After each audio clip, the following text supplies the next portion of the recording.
My dad sailed around the world starting in 1935, took 3.5 years in a ketch, 45-foot ketch that he and another fellow had built for them, and came back in one piece, and it sort of set the tone for a lot of his life. He was after that he was a writer and a yacht skipper, and then World War II came along about the same time I came along, and between the two of us, we got him out of the boats, and then he went to naval training school, to officer training school, and became the skipper of a 150-some foot gunboat that served in the Philippines and off Okinawa, and his distinction, I guess, the people from the people who graduated as lieutenants from Annapolis were very down on the people. They called them the 90-day wonders, the people that had gone to this intensive training school. But given his years at sea, that he was no big deal. They gave him command of the ship, and he made the best of it, and brought all of his crew was about 60 people, and there was not a scratch on a one of them. They went through some awful battles and came back intact. But tell the story of my dad and his how he got to sea and all. He grew up in Des Moines, Iowa. He was born in 1910 and grew up in Des Moines, Iowa. He says it's about as far from saltwater as you can. I guess you can get a little further, but not much. And definitely not a saltwater situation. And his family his dad was in the roofing business. They had no interest or involvement in boats or boating whatsoever. So I don't know how he got started, but he had a canoe, and he liked to go canoeing on the Des Moines River, which is not a mighty body of water, but it's wet, and you can go here and there on the Des Moines River. And there's a dam right downtown that backs it up a little bit and gives you a little bit of space to maneuver. And my dad rigged a sail on his canoe, and I'm not sure it was afternoon or early evening, he somehow either wasn't paying attention or something. He got sucked down towards the dam, and he nearly went over the dam, and there was a frantic effort to pull him back and save him. And right there on the shore was a friend of his who was a reporter for the Des Moines paper, and they were on some other story, and he had a photographer with him.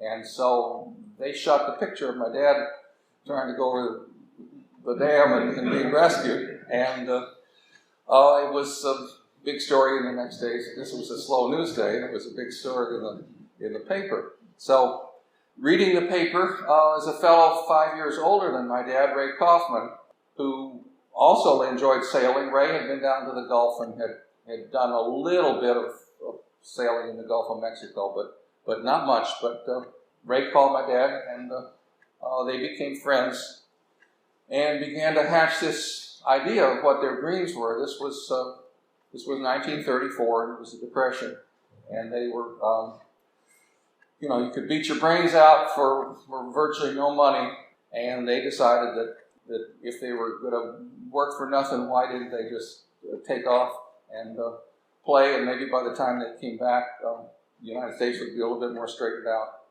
So this was the talk, and they bought charts, and they bought a used sextant, and my dad was caught out in the cornfield, I think by the same photographer, shooting the sun and practicing, and that photo ran in the Des Moines paper, and at that point, and a blurb about how these two young men were planning to go around the world, which they hadn't been anywhere yet, and they decided that if this was in the paper and everybody in town knew about it, they were going to have to go just to save face. And so So they went down to the Gulf of Mexico and started to look around for a boat. They were not, neither one of them was wealthy. They saved up, they started to save money when they hatched this plan. And they pooled their money and were looking for something. So I'll read a little piece from my dad's.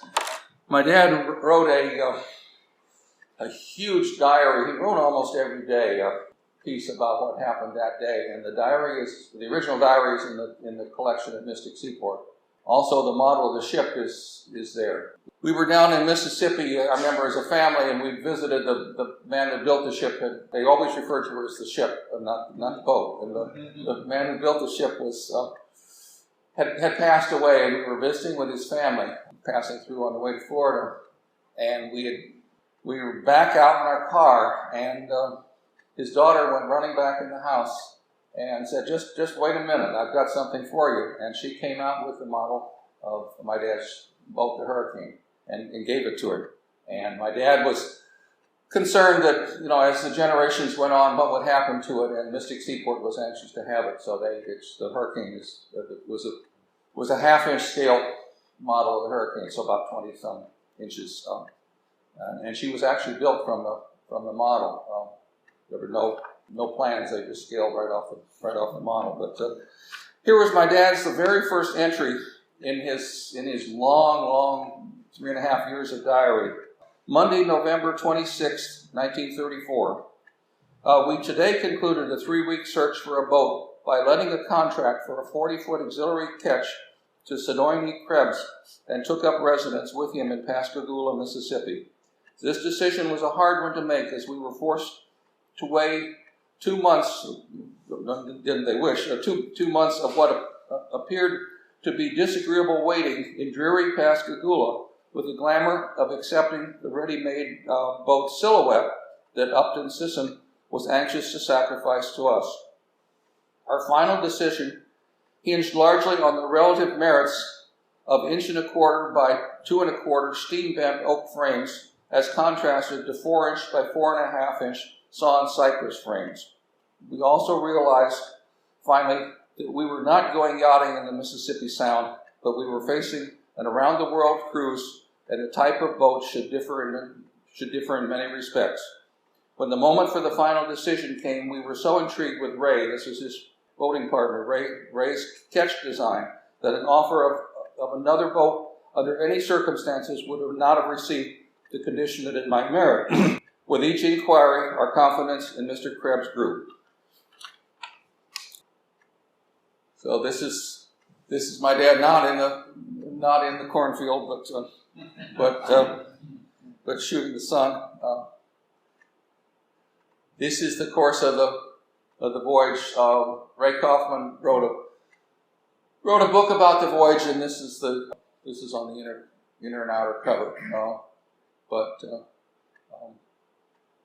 Through the Panama Canal, through the Polynesia, to Australia, through Guinea, up Indonesia, Ceylon, who's Sri Lanka now, to Madagascar, or I guess they never did land on Madagascar, but to East Africa, around Cape Horn, and then it's up to St. Helena, and then 3,800 miles at sea to Barbados. And at that point, they decided that they were on their way home, and they were anxious to wrap things up, so they didn't make any stops in South America. This is the Hurricane as she was on the ways, being built, just starting to plank her. She actually ended up being 45 feet. Mr. Krebs had once been docked, I think, $76 by a fishing boat company, because when they put the tape measure on the 70-some foot boat, she was 8 inches too short, and they docked him. And he said after that he would always add a little bit, just because he never wanted. He was so mad, I guess. He never wanted that experience again. But he was a salty old guy. He wouldn't sign a contract or anything. The agreed price was $2,000, and it was a handshake kind of a deal. And then I guess when he finally put 5 more feet on it, and they paid him a little extra money at that point. Somebody said, would you go around the world in a hurricane again? And he said, I think I'd rather go around in something a little faster.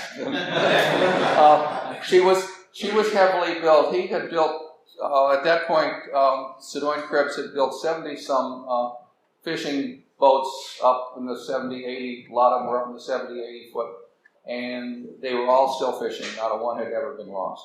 And that was sort of his calling card, and he was not much on self-promotion, but everybody around knew him and respected him. So that was, I think, once they met him, it was a pretty easy choice as to how they were going to do it. Apparently, in Pascagoula, there everybody gets together for christenings, for weddings, for funerals, and for launchings. And launching is a event of that same stature, and you're expected to have food at the launching, and you're definitely expected to have plenty to drink for everybody at the launching. And so the hurricane was, it wasn't 2 months as they had thought. The hurricane was launched on March 22nd, 1935. All the cypress frames came out of underwater pond storage, and Sedgwick Krebs had his own sawmill, which I guess steam powered, and the steam tubes kept blowing out. They would get the saw up to speed and then start to load it up, and the steam tube would blow out, and they'd be back to. But they finally did get all the lumber saw, and when I was down there as a kid, there was a huge pile, and my dad said, "I bet there's sawdust from the hurricane somewhere down in the pile there." But the keel was longleaf yellow pine, which they saw standing. They went out in the woods and picked it out and felled it, and was dragged in by oxen. The masts were made by an old man who just made masts, and they were longleaf yellow pine. Off of Sumatra, in one of the violent storms that they call Sumatras, the windward stays on the mainmast broke, the galvanized steel stays, and the mast survived. It took a huge bend. They were just waiting for it to break, and it never did. And then they got back in, and the next time they were in port, they changed all the rigging and upped it to 3/4. Let's see what we got here. This is a later photo of the hurricane hauled out for cleaning, but you can get an idea of her underbody. She started out life as a centerboarder, and they had trouble working to the centerboard.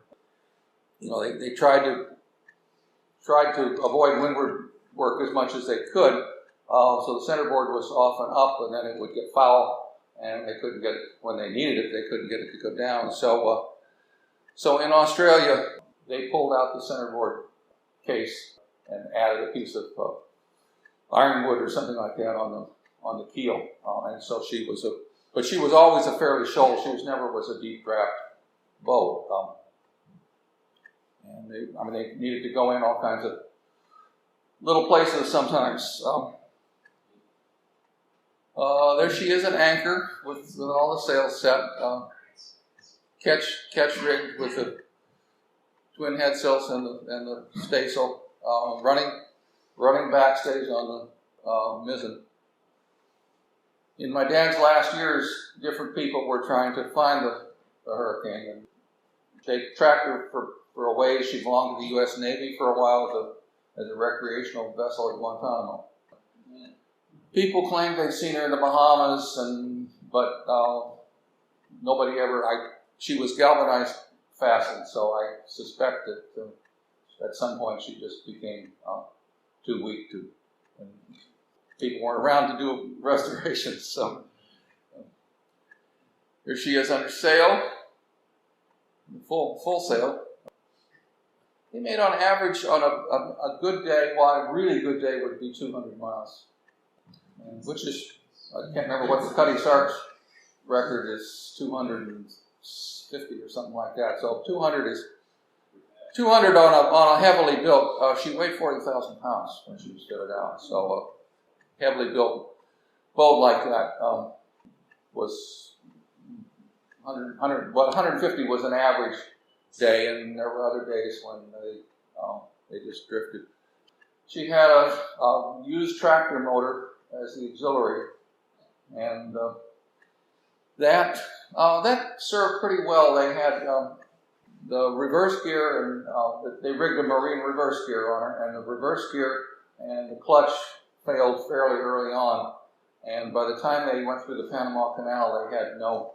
She was stuck in forward gear, and to the chagrin of the you have to carry a pilot through the canal, and so this, instead of getting some liner, this poor guy got a 45-foot raggedy boat with a motor. He said, how do we stop her? And they said, just give us a little warning. But they did make it through the Panama Canal in one piece. And another shot. I don't know where that shot was taken near land, but they bought the whole boat for $2,000. Yeah. Even in 1935, that doesn't. Yes, and it seemed like that much. He had been. It was not that much. Yeah. And he had been. Sedoine Krebs had been out of work for a while, and he was glad to have the work. And then I guess. At the last couple of weeks, he just admitted to him that he was out of money, and they had to pay. They had to pay the help out of there. They said, I can't pay the guys. What can I do? And they realized that he made too good a bargain. And there's my dad again. The navigation is they had a Hamilton pocket watch as a chronometer, and it functioned perfectly. The only time it didn't function, they had in Singapore, they had the boat would get rats and especially cockroaches from being in port. A couple times they had her fumigated, and once they had her fumigated and the chronometer stopped, and the pest guy said, the cyanide doesn't affect timepieces. And they took the chronometer to the watch shop, and they opened it up, and it was all full of dead cockroaches. And they'd been able to avoid the working parts and just hang out in the corners. And then when they died, all of a sudden they clogged up the little balance wheel but their navigation, they had compass troubles, but usually the navigation, they would compare where they thought they were with the results of the shooting the sun, and they would usually the navigation was right. This is Ray Kauffman. He was 5 years older than my dad. He was sort of a wild man. My dad said he was a student, but Ray was. When you think somebody's almost 30 and he hasn't really settled into some dreary life in Des Moines yet, so yeah, Paul. So let's just do the math. Your dad was born in 1910. And the boat was commissioned in 35, yeah. So he was 25, and Ray was 5 years older, so Ray was 30. And then so he went on a 3-year voyage. Yeah. Came back, and that's probably when Mom came. Yes, yeah. So there were a lot of pictures before then.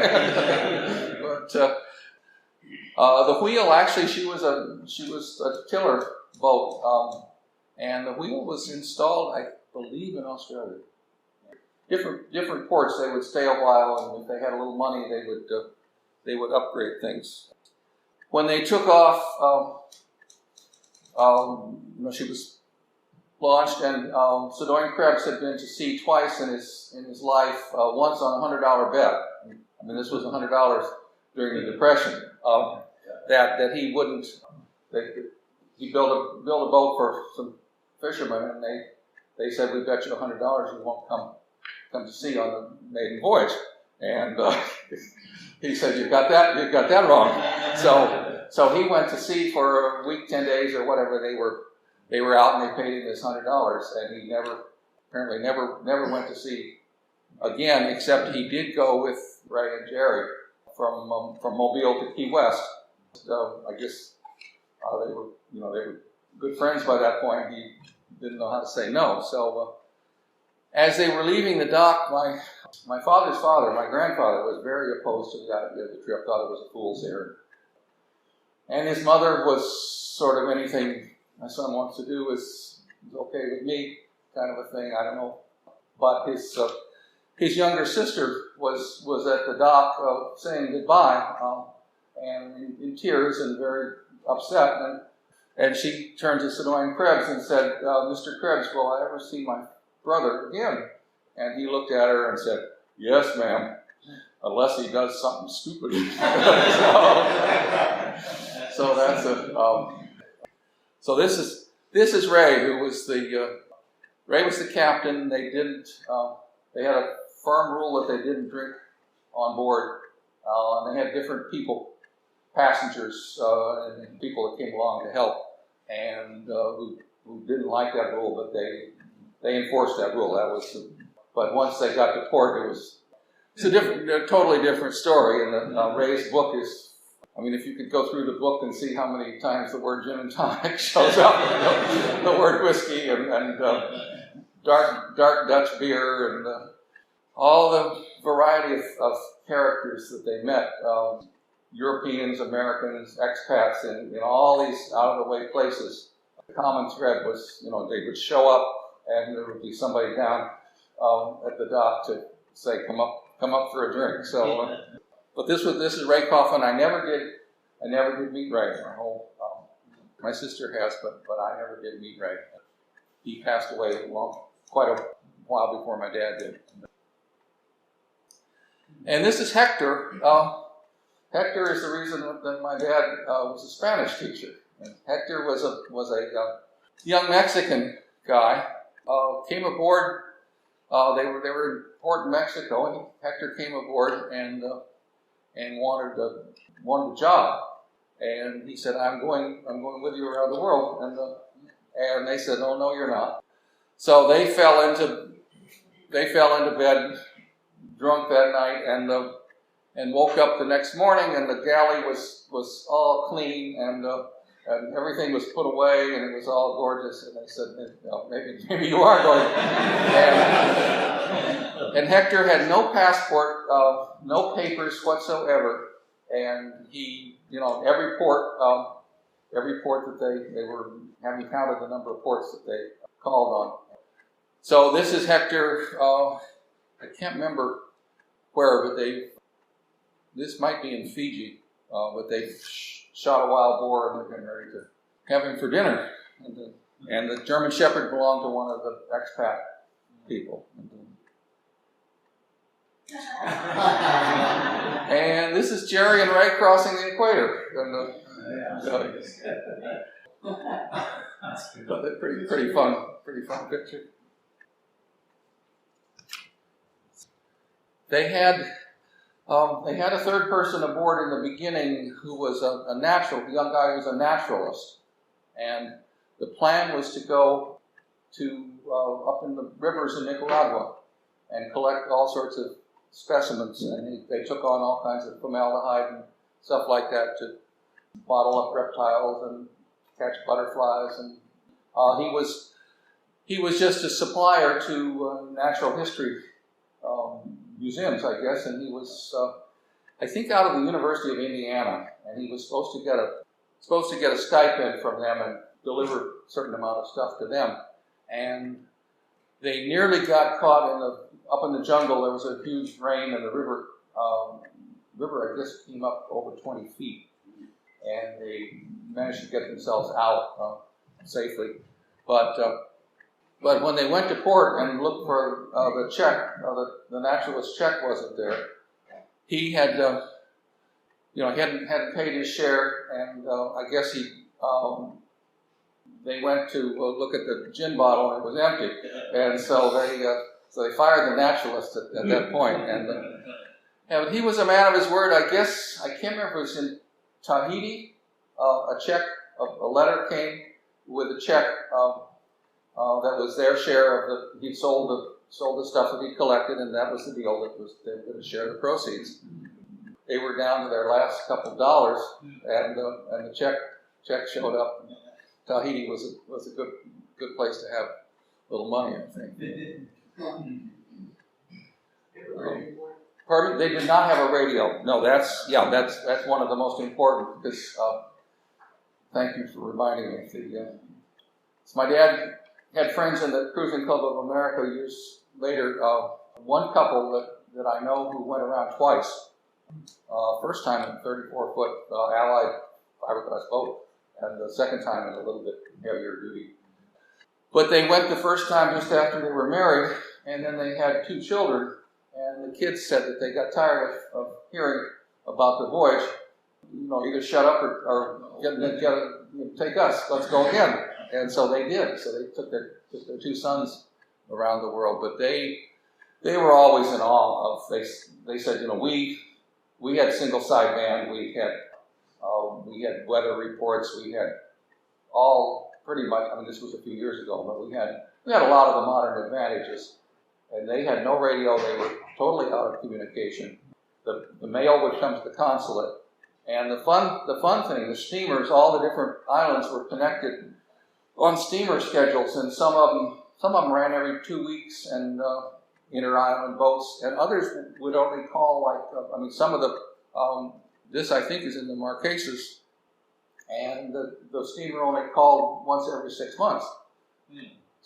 So the people that they met that lived there gave them a bag of mail to take to Papeete to throw on the steamer there, and so they were different quite a few times. They from these islands, people figured that they would get there quicker than the steamer, so they actually carried the mail. So was he in touch with your parents or with your grandparents? Yeah, they would write letters, and that was a big. When they got to, there was mail in Panama, and then there wasn't mail until Tahiti, and so they would get somewhere, and there would be a big collection of stuff waiting for them. They went out. They spent 5 weeks in Panama getting ready to go across the Pacific, getting stocked up on everything. They stopped in the Galapagos Islands briefly, and then the next port of call was the Marquesas, which are pretty much very, very lightly populated. I remember all these as a kid. I could rattle off all the islands, and I'm not sure where that is. That's their little dinghy that they would go to shore in. This is Moorea, which is the island right next to Tahiti. Can't remember how many thousand feet that is, but you see it. You see it 50 miles out. Yeah. Mm-hmm. Yeah, they were 67 days from the Galapagos to the Marquesas, and when they landed in the Marquesas, they ran into a guy from Iowa. So they said we're Americans, and well, so am I. Where are you from? And so that was pretty fun. It's the trade wind clouds that they pretty much try to go around the world on the trade winds. Different times of year they blow harder in doldrum times. And they had a pilot book that covered the entire world, and that was sort of their source of weather information. That and looking at the horizon, and it's a group making poi or something, I think. Yeah.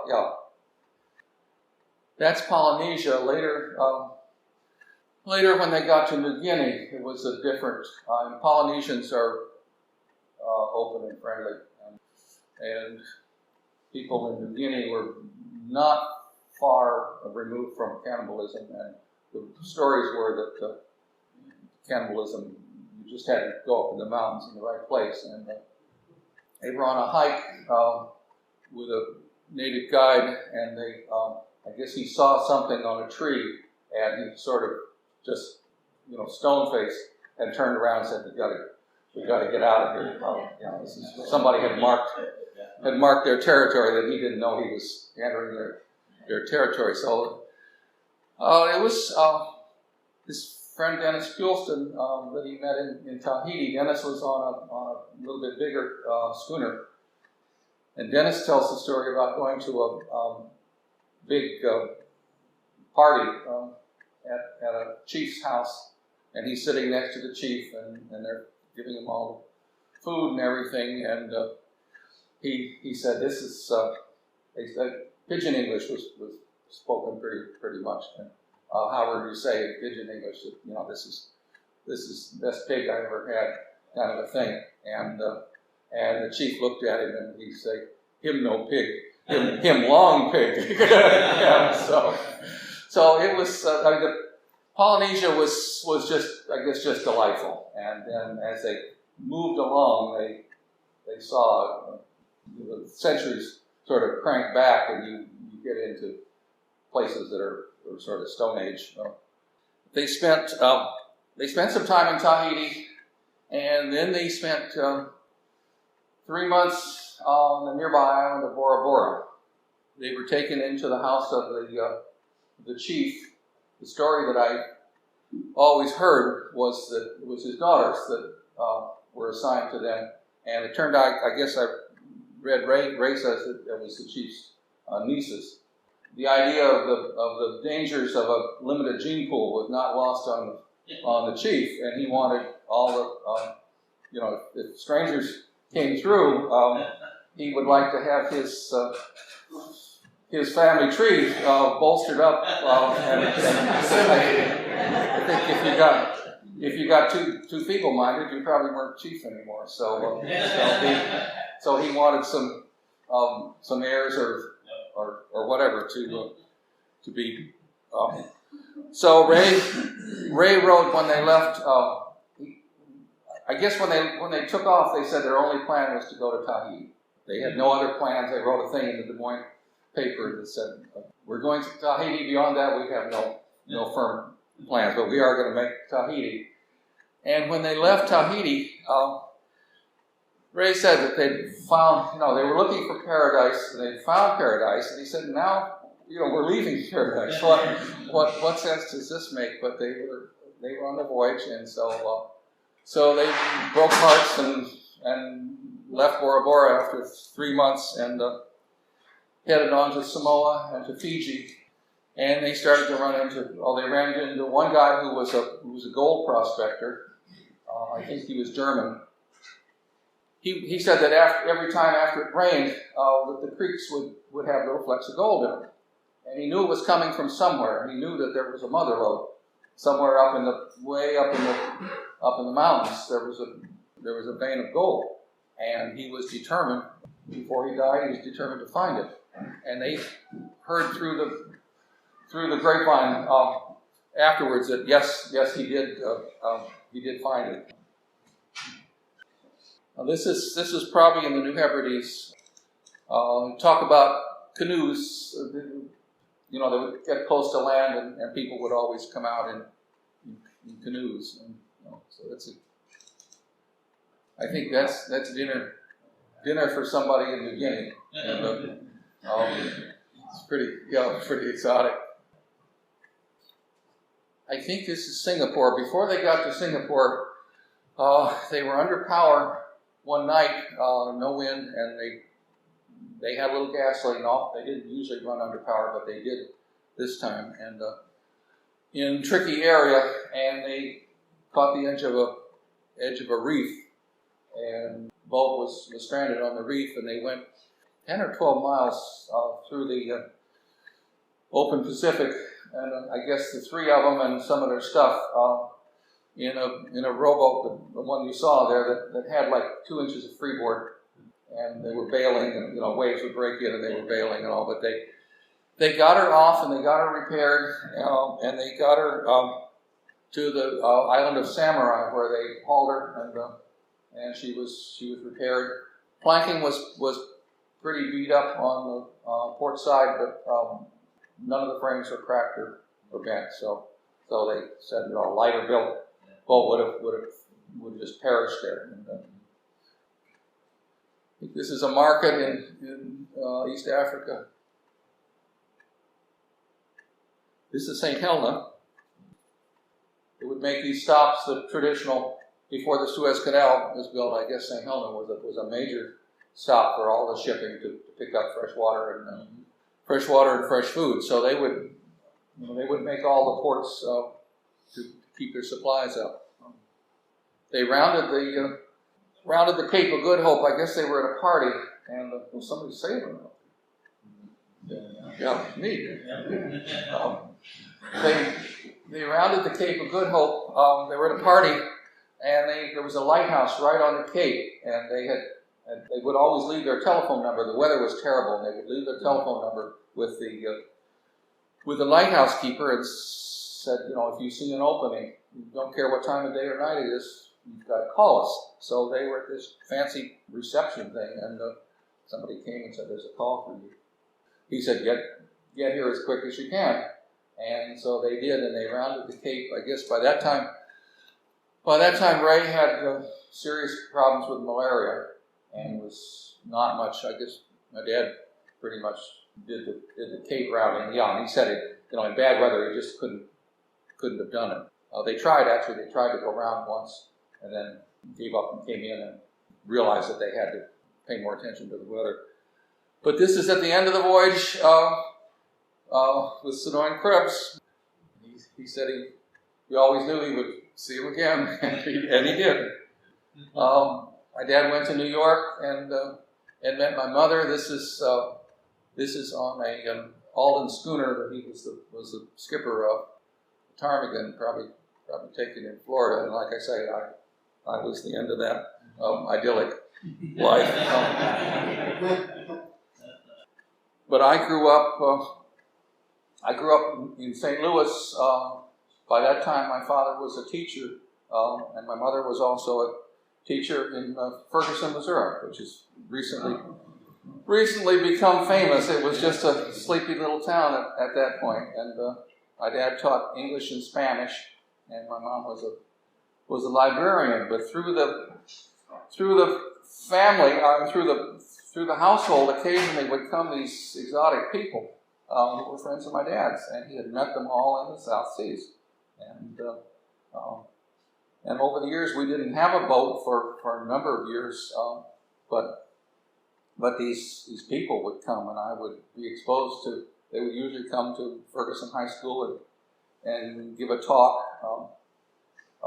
Irving Johnson, who sailed a Yankee around the world as a traveling classroom, was a friend of my dad's, and he came and gave a lecture. I must have been about 12, and I remember how badly I wanted to go. I think you had to be 16 or 17 to go. I mean, she was a barkentine. She had square sails on her, and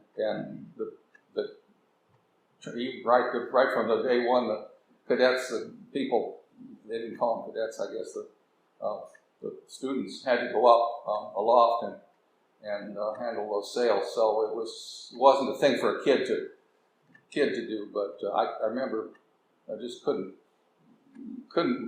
live with the idea that I wasn't in line, I wasn't signed up to go around the world with Irving Johnson. But it was a fascinating. He had a movie a big long movie that he talked over, and so other friends, people that we would go see on family vacations who lived near saltwater, and we'd go sailing with them. And so it was from sort of a dreary Missouri existence. These exotic people would flow through our life, and this is my dad at the helm of a boat he bought later in life. How old was he? 80, I would say. Yeah, he lived to be 99. And he lost his eyesight in his latter years. He had macular degeneration and lost his eyesight. And we'd go sailing with him in Florida, where he sailed quite a bit. And he really couldn't see, but he would know. He said, off there, it's number whatever buoy. It should be right. Is it over? Is it right over there? I said, yes, Gerry, it's right there. He always knew. He had a wonderful, in his retirement years, he had a wonderful collection of friends that sailed with him. And he had a successive series of shoulder-to-shoulder draft boats as the place where they lived started to fill in. They had a deal, got all the permits and everything from the Corps and the whole rigmarole to have it dredged. And there was an old folks' home being built on a golf course right near them, and they were going to underwrite the whole cost, and they were going to put in a little marina. And at the last minute, the state of Florida decided they wanted $30,000 a year rent for the bottom under the marina, and the old folks' home backed out, so the dredging never happened. So he finally, his last boat was a 19-foot Cape Door Typhoon, which would bump. If you tried to sail at extreme low tide, you'd bump occasionally. Questions? Boy, I had two. After they started on the voyage, how did they finance it? Right? Number two, again, I can't fathom how a young guy from Iowa could sail a ship that was that complex as far as vessel went without some kind of prior knowledge. Did he just kind of learn by doing. Yep. Out there and they did it all.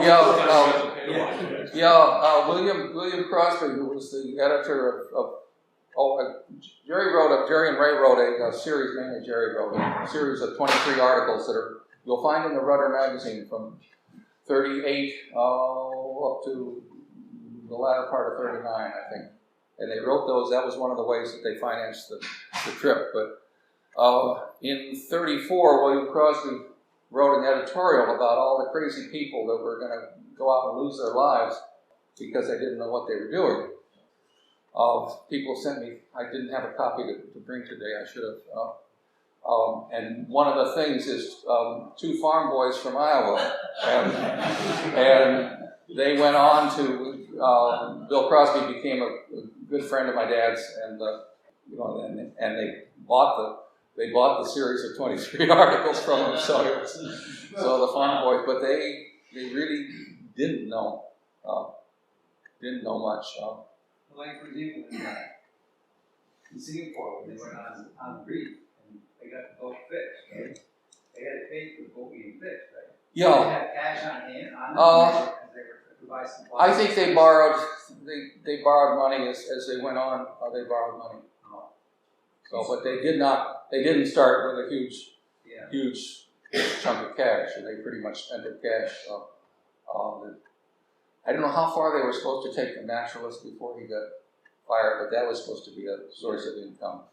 And they didn't have a lot of expenses.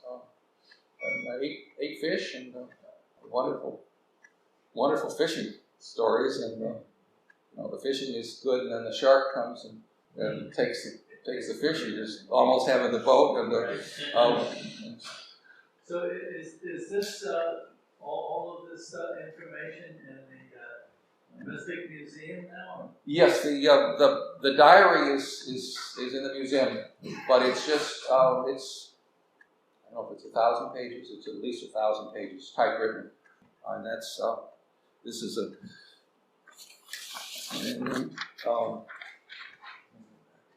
That's what page one looks like, but there are 1,000 of those, and he'll say, I've been so busy, or it's been so stressful, I didn't get a chance to punch my machine for a few days here, but pretty much he kept, and then Ray kept a separate official ship's log, so they had two running records of the whole trip. And you read the whole diary? Not quite. I've read most of it.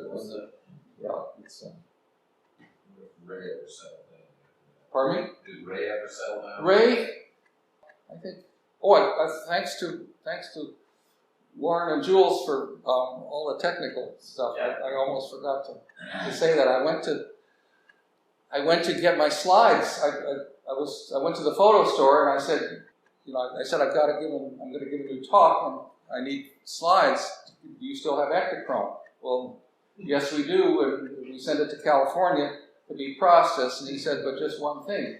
He said the company that made the paper frames out of business, and you could no longer get this. At least this guy could no longer get Ektachrome mounted. So Lauren and Jules scanned lots of photos and transferred them into this. Like, this is a PowerPoint or something. Yeah, this is an absolute first for me to work off of this. And, well, You did marry, right? Did Ray married, and Ray got married. Ray might have been in the CIA in the war, I think. Ray was a charming person that could, very, very charismatic person, and so I can see how Ray would have been a good spy. But yeah, I guess I just never had the opportunity. They were not unfriendly, but after all those years, they sort of went their own ways. The hurricane got sold, and the money got divided, and Ray lived in Norfolk, I think, all his life. That's a fantastic story. Thank you.